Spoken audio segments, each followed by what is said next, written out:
Hi, welcome back. My name is Lauren and it is the third episode of this channel. I know I'm a bit delayed. I just got COVID for the third time in my life, and in that week of isolation, I had some time to sit down with myself to figure some stuff out. And I'd like to share some struggles that I have as a business owner who is then struck with COVID. There is just so much of time on hand suddenly to think about things. Here we go.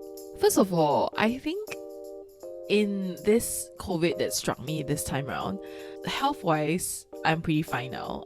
I think the third time is a charm. I don't feel as weak, which was also the point that I wanted to drive home. It was terrible because I was just consuming content like endlessly, and it was just all kinds of doom scrolling and it just was not stopping. My screen time was crazy, although I was tired, so I would fall asleep watching TikTok and then wake up to seeing that same TikTok. It's just so much of content consuming, and some content are great, but some are just, not so good. So it really got me thinking to come back to this point about why I actually started YouTube, because I wanted to be on the side of like the good content that we are putting out there for the world to see so that it helps to evaluate someone else's life. Yeah, I just thought that the effects of doom scrolling on me was terrible because I felt even worse. I felt more tired. I felt like totally not rested. It just wasn't a very fun feeling. Sure, maybe as a YouTuber, I need to constantly consume certain forms of content so that I keep inspiration fresh, I keep ideas going. I think eventually all of us will have to become content creators, because for myself, I run a human resources consultancy with Kiss Consulting. My biggest challenge sometimes is finding clients, because the pipeline for converting clients with Kiss is not the fastest. Usually it's when clients have problems with their existing structures and then they come looking for me. So I kind of want to change that into a more educative platform where we teach people, business owners in particular, about HR, for them to realize earlier on that it's not only when you bump into problems and you have difficult things that you can't solve, only then you look for a consultant to help you with the business. I think I have to thank COVID the third time that it's given me some clarity in the direction I want to take on this YouTube channel. That first few episodes has been me videoing, trying out certain stuff, figuring things out, but I kind of felt like I never really had a direction that I wanted to go with. And I am going to focus on doing a lot more of entrepreneurship and also educating people about HR.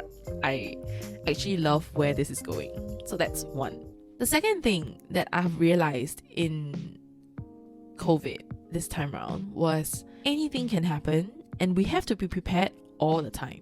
For those who don't know, my mom hasn't been talking to me ever since I got the cat. I have zero interactions with her and I share zero space with her in the house. Instead of everybody else who has been interacting with her, in fact, the one who had zero interaction with her, got COVID. I was livid that I got it because due to this COVID, I had to cancel so many meetings.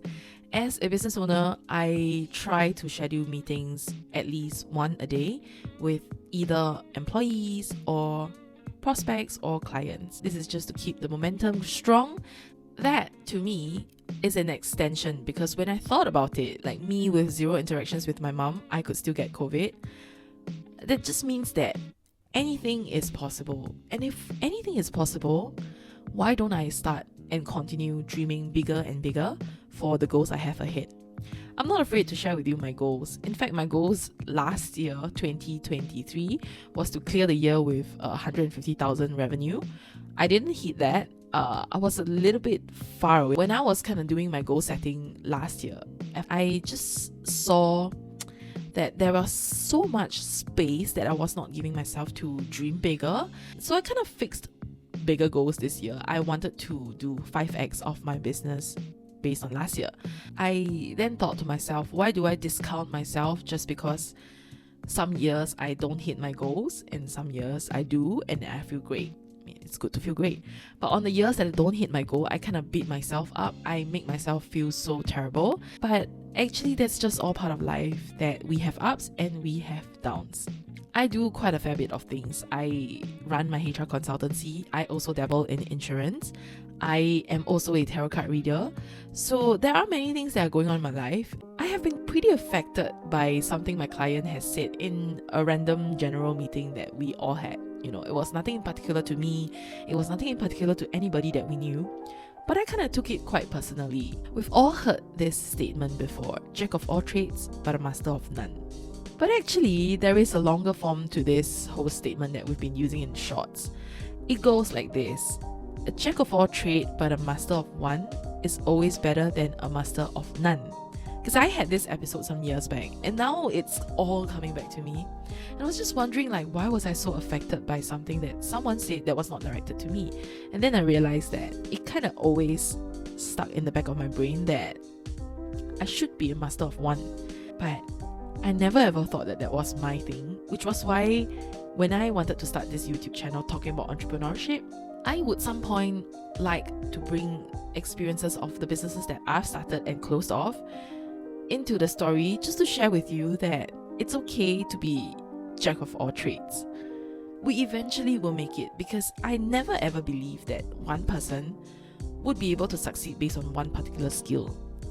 Take example, I was back in corporate. Back then, it was probably 7-8 years ago. My corporate job was pretty stable. I was in banking, so there are just that glitz and glamour of the industry. Sure, it was fun until it wasn't, because it was just eating me apart. That I thought it is impossible that for this one lifetime, I am just going into the office and just going to do the same stuff over and over and over again.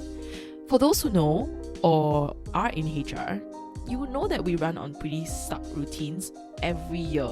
It's always the compensation cycle. It's always this, it's always that. I one day sat with myself and just looked at it and said, this isn't the way I want to live my life. This isn't the way I want to live such routine lives. I don't discount the fact that there are people out there who want to do that. Power to you, but that's not what I want for myself. I think this whole sentence has been just so misunderstood as like a negative connotation. I never really believed in that, and I still won't believe in that from here on, because I really hope that people would say it in totality, that it is always better than a master of one. And that is my point today. And I thought that just closes up this whole COVID reflection thing, because it solidifies what I want to do here. So I'm excited to share more of these stories with you. I don't think this whole COVID reflection thing is unique to me. I think every one of us at some point who have gotten COVID would have some form of epiphanies. So tell me what you think about this figure of speech.